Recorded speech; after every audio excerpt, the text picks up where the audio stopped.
जुल्मबाजी रह जाती है योजनाएं, ऐलान से पहले बजट की भी सोचें।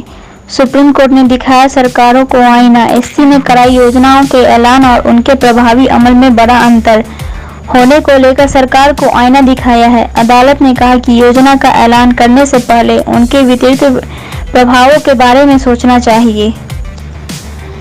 पीठ ने कहा कि कुछ राज्यों में शिक्षा मित्र हैं और इन व्यक्तियों को नियमित भुगतान के बदले लगभग 5,000 रुपये दिए जाते हैं। इसने कहा कि जब अदालत राज्य के इसके बारे में पूछती है तो वे कहते हैं कि बजट की कमी है। पीठ ने कहा कि आपको संपूर्णता में देखना होता है, अन्यथा यह सिर्फ जुल्मबाजी ही बन जाती है। सुनवाई की शुरुआत में भाटी ने पीठ को बताया कि उन्होंने एक पत्र दिया है जिसमें अदालत के पहले निर्देश के अनुसार विवरण रखने के लिए कुछ समय मांगा गया है।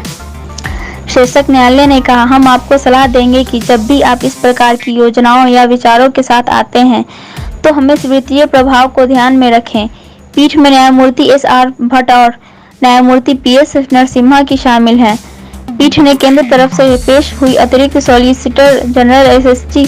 ऐश्वर्या भाटी से कहा कि इसका उत्कृष्ट उदाहरण शिक्षा या अधिकार अधिनियम है। बेंच ने कहा, आपने एक अधिकार बनाया है, स्कूल कहा है। इसके स्कूलों को नगर पालिका, राज्य सरकार द्वारा आदि सहित विभिन्न प्राधिकारियों द्वारा स्थापित किया जाना है। उन्हें शिक्षक कहाँ मिलते हैं? शीर्षक अदालत ने फरवरी में केंद्र को हलफनामा दाखिल करने के लिए कहा था, जिसमें विभिन्न राज्यों द्वारा डीवी अधिनियम, घरेलू हिंसा से महिलाओं का संरक्षण अधिनियम 2005 के तहत प्रयासों का समर्थन करने के लिए केंद्रीय कार्यक्रमों, योजनाओं के प्राप्ति के बारे में विवरण देना शामिल है। इसमें वित्त घोषणा की सीमा, वित्तीय सहायता को नियंत्रण करने के शर्तें और नियंत्रण तंत्र भी शामिल है। बुधवार को सुनवाई के दौरान भाटी ने पीठ को बताया कि काफी प्रगति हुई है। पीठ ने अतिरिक्त सॉलिसिटर जनरल से कहा कि वह विवरण देते हुए एक सिर्फ रिपोर्ट दायर कर सकती है। सुप्रीम कोर्ट ने सरकार योजना के ऐलान और उसके प्रभावी अमल में बड़ा अंतर होने को लेकर सरकार को आईना दिखाया है। अदालत ने कहा कि सरकार को किसी भी योजना का ऐलान करने से पहले उसके वित्तीय प्रभावों के बारे में जरूर सोचना चाहिए।